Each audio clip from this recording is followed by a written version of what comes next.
Question number 31 आपको दिया गया है 4, मैं यहाँ लिख लेता हूँ 4, और यहाँ पे दिया sin 30। sin 30 का वैल्यू क्या होती है 1/2, 2 है, तो ये हो जाएगा 1/16 प्लस का प्लस। cos 60 क्या होता है 1/2, वह पावर में क्या दिया है 4 दिया है, ये भी हो गया 1/16। ओके, -3 का 3 ये दिया है। cos 45 क्या होता है 1/√2, यहाँ पे स्क्वायर दिया है, तो ये हो जाएगा 1/2 माइनस sin 90 क्या होता है 1 होता है, तो ये 1। ओके, और ये -2 का -2। ओके, चलो ये क्या हो गया 4 का 4, ये हुआ 2/16 -3, ब्रैकेट में क्या आ गया -1/2 और ये -2। ओके, चलो ये क्या हो गया 4 × 1/8 जो कि हो जाएगा 1/2, ये माइनस क्या हो गया प्लस हो गया 3/2 और ये -2। ओके, तो मैं वैसे का वैसा लिख दिया 3/2 ये -2।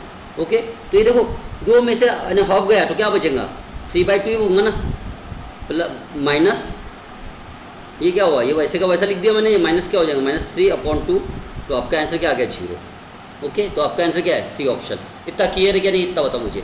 चलो नेक्स्ट पे चले, question number 32, the average of age husband and wife 27। मुझे बताओ हस्बैंड और उसके वाइफ का सम कितना हो जाएगा 27 × 2 जो कि होता है 54। ओके, उनका नहीं 4 साल पहले नहीं शादी हो गई थी। ओके, तो अभी देखो इसके यानी हस्बैंड के 4 साल बढ़ गए और वाइफ के भी क्या होगा 4 साल बढ़ जाएंगे। ओके, यानी कि 54 + 8 4 साल बढ़ गए ना, तो ये कितने हो गए 62। ओके, अभी प्रेजेंट एज इन दोनों का ये है present age. Okay, husband wife and newborn क्या एवरेज क्या दिया है, कितना एवरेज दिया है 21, तो आपको दिया है हस्बैंड प्लस वाइफ प्लस उसके चिल्ड्रन का एवरेज कितना दिया 21 × 3 हाँ या ना। चलो इसको इससे मल्टीप्लाई कर लो, ये क्या हो जाएगा 63। तो आपको पूछा गया प्रेजेंट एज, ये देखो ये भी तो प्रेजेंट ही निकाले ना आपने, और ये भी प्रेजेंट ही है। ओके, तो 63 में से 62 गया तो आपको 1 मिल गया, ये क्या है चाइल्ड की आपकी एज है, तो आपका आंसर क्या होगा डी ऑप्शन। इतना क्लियर है कि नहीं इतना बताओ मुझे। चलो नेक्स्ट पे चले, question number 33, a reduce of 25% in a price of a sugar enable. Okay, देखो इसके लिए हमको क्या फार्मूला है ध्यान देना इधर, ओरिजिनल प्राइस। अगर आपको ओरिजिनल प्राइस निकालना है तो जो भी है खर्च किया हुआ धन जिसको बोलते हैं रुपीस इनटू क्या बढ़ा हुआ कितना परसेंट, आपको नहीं क्या बढ़ा है या घटा हुआ है मूल्य। ओके, अगर बढ़ गया होगा तो यहाँ पे वैसे का वैसा लिखिए 100 ± x, यानी ये परसेंट हो गया, मैं यहाँ रख रहा हूँ x%। ओके, इनटू ये हो गया kg। आपको पूछा क्या गया है ओरिजिनल प्राइस, तो ये इसी का ये फॉर्मूला है। अगर आपको बढ़ा या घटा हुआ मूल्य चाहिए यानी कैसा है रियल प्रेजेंट प्राइस आपको पता है, तो ये पता करना है तो इसके लिए रुपीज़ रहता है, और ये वही होता है 100% जो भी आया आपका रिजल्ट, यहाँ पे 100 इनटू ये हुआ kg। ये 2 चीज़ फार्मूला हमारा इस फार्मूले से यूज़ है। सिर्फ अभी देखो ओरिजिनल प्राइस हमको पूछा गया है, रुपीज़ कितना खर्चा किए 360 इनटू कितना परसेंट 25%। ओके, 100 - 25 कितना आ गया यहाँ पे 75, और इसको क्या मैं ये kg को 7.5 लिख दूँ, तो ये हुआ 7.5। ये क्या निकलेगा हमारा पर kg निकलेगा, पर kg प्राइस निकलेगा। ओके, ये 360 है यहाँ पे। ओके, ध्यान देना। अभी देखो 25 से ये कटा कितने टाइम गया 3 टाइम्स, ये पॉइंट हट गया तो यहाँ पे एक 0 आ जाएगा एक्स्ट्रा में, तो मैं यहाँ लिख रहा हूँ 3600 अपॉन 3 × 75। ओके, अब ये 00 और ये इससे कितना टाइम कटा 3 टाइम्स गया और ऊपर में बच गया 4। ओके, ये कट गया, ये कितना टाइम्स गया ये 3 कितना हुआ 9 हो गया, तो 9 से कितना टाइम आएगा 4 टाइम्स, तो आपका आंसर क्या आएगा 4 × 4 जो कि होगा 16। ओके, तो आपका आंसर क्या है ए ऑप्शन। इतना क्लियर है क्या नहीं इतना बताओ मुझे। बस ये फॉर्मूला आपको याद चाहिए, नहीं तो आपने क्या बहुत लंबा मेथड जाएगा इसमें सॉल्व करने में। ओके, चलो नेक्स्ट पे चले, question number 34, a man buy a sum article at p rupees per दर्जन। ओके, और आप उसने सेल कितने में किया p/8। मान लीजिए p की वैल्यू नहीं क्या 8 होती।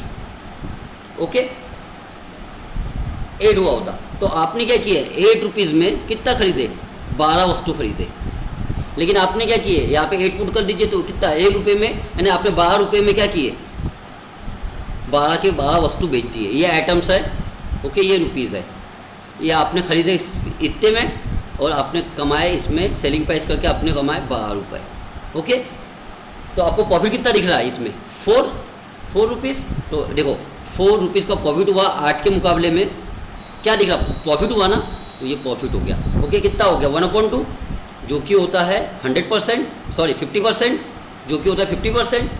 तो आपका आंसर क्या हुआ, सी ऑप्शन। इतना क्लियर है क्या नहीं, इतना बताओ मुझे। चलो नेक्स्ट पे चले, क्वेश्चन नंबर 35। थीटा की वैल्यू आपको 30 दी गई है, 3 साइन थीटा माइन, ओके। देखो ध्यान देना इधर, 3 sine theta minus 4 sine cube theta, क्या होता है ये, साइन 3 थीटा। ये सीधा फॉर्मूला याद होगा तो आप सीधा आंसर पे टिक मार सकते हो। नहीं तो देखो साइन 30 क्या होता है 1/2, तो 3/2 ये हो गया, माइनस का माइनस से 4, तो ये क्या होगा 1/8, तो ये हो गया, ओके। तो ये क्या हो गया 3/2 माइनस 1/2, जो कि होगा 1, किसके बराबर आ गया 1। अब देखो साइन 30 क्या होता है 1/2, तो ये आंसर तो आपका हो नहीं सकता। अभी देखो साइन 3 × 30 कितना हो गया 90, यानी कि वो हो गया 1, ओके। यही आपका आंसर दे रहा 1। ये क्या देगा 0 देगा, साइन 90 क्या होता है 0 होता है, और कॉस 90 क्या होता है इन्फिनिटी, ओके। तो ये क्या आता है इन्फिनिटी आता है, तो ये आंसर तो आपका हो नहीं सकता, ओके। चलो नेक्स्ट पे चले, question number 36। If an length of shadow of a pole on a level ground is twice the length of a pole, okay. देखो ये पोल हो गया है और ये शैडो हो गई। अगर ये लेवल आपका नहीं क्या, ये अगर ये अच्छा है तो ये इसकी शैडो क्या होंगी 2h, और आपको ये पूछा गया है इसका एंगल क्या होगा, एंगल ऑफ एलिगेशन, ये थीटा क्या होगा। देखो ध्यान देना, मैंने 3 डायग्राम आपको बताया था, 2 डायग्राम, ये 1 हो गया, ये 2 हो गया, ये √3 हुआ, तो यहाँ पे क्या आता है 60। देखो अगर ये यहाँ पे 2 है, यहाँ पे 1 है, तो ये 2 आया था क्या, ये 60 और 30 तो हो नहीं सकता। अब 45 के लिए देखो ध्यान देना इधर, ये 1 1 √2, ये तो 45 होता है ना, लेकिन ये दोनों इक्वल चाहिए तब जाके यहाँ पे 45 आया होता, तो ये भी नहीं हो सकता। तो आपका आंसर कौन सा, इनमें से कोई नहीं, डी ऑप्शन। इतना क्लियर है क्या नहीं, इतना बताओ मुझे, ओके। या तो आप ऐसा बोल दीजिए, देखो मैं यहाँ लिख रहा tan थीटा क्या होता है अपोजिट h/2h, ओके। तो ये 1/2, क्या थीटा के इसमें कभी 1/2 आता है या एंगल में 60 में नहीं आता है, इसमें भी नहीं आता ना 45 में आता है। आंसर क्या होगा डी ऑप्शन। आप ऐसा भी कर सकते हो इसको, ओके। चलो नेक्स्ट पे चले, question number 37। 2 number x and y are respectively 20% and 50% more than third number. देखो मैं नंबर मान रहा हूँ x और y, ये 2 नंबर है, और ये z।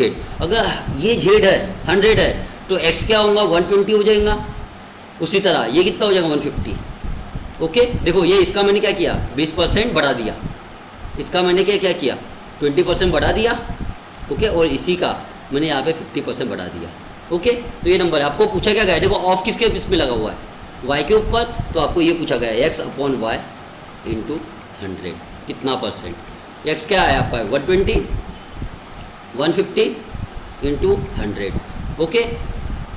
ये क्या हुआ 0 0 कैंसल, ये कितना हुआ 3 4 टाइम्स, और ये हुआ 5 टाइम्स, तो ये कितना हो गया, ये 5 से ये कट गया तो 20 टाइम्स, तो आपको क्या मिला 4 × 20 क्या होता है 80, तो आपका आंसर क्या हुआ 80%, ओके। चलो नेक्स्ट पे चले, क्वेश्चन नंबर 38। आपको दिया गया है a² + b² + c² = 20, और आपको ये भी दिया गया है a + b + c जो कि है 0, ओके। और आपको पूछा क्या गया है ab + bc + ca, ओके। चलो मैं हम ये चीज़ को मैं क्या स्क्रीन में बोथ साइड कर दूँ, तो ये क्या हो जाएगा a + b + c का होल स्क्वायर किया तो यहाँ पे 0 का भी स्क्वायर 0 ही होता है, तो ये क्या हुआ a² + 2b² + c² + 2 ब्रैकेट में लिख लो ab + bc + ca = 0, ओके। इसकी वैल्यू क्या दी गई आपको 20, ओके। तो ये 20 + 2 ab + bc + ca = 0। ये 20 को इधर लेके जाओ तो माइनस हो जाएगा, तो ये हो गया 2 ab + bc + ca = -20, ये कैंसिल आउट हो गया, तो आंसर क्या मिल गया आपको -10, ओके, तो आपका आंसर क्या है? B option. इतना क्लियर है क्या नहीं? इतना याद बताओ। चलो नेक्स्ट पे चले। Question number 39, a deduction of 10% in a price of TV set. Okay, simple सा क्वेश्चन है, इसका आंसर क्या हुआ? ये देखो, आपको 10% ही सीधा सिंपल सा दिया गया है 1650 और ओरिजिनल प्राइस पूछा गया है, ओरिजिनल प्राइस पूछा गया है। ओके, तो कितना रहता है? 100% रहता है ओरिजिनल प्राइस, तो सीपी कितना?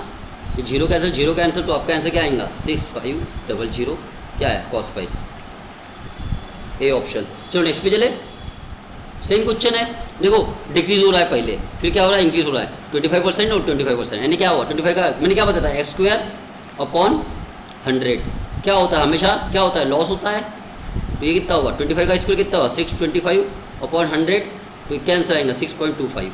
हाँ या ना? तो ये आपका आंसर क्या हुआ? C option. ये याद चाहिए आपको सब। चलो नेक्स्ट पे चले।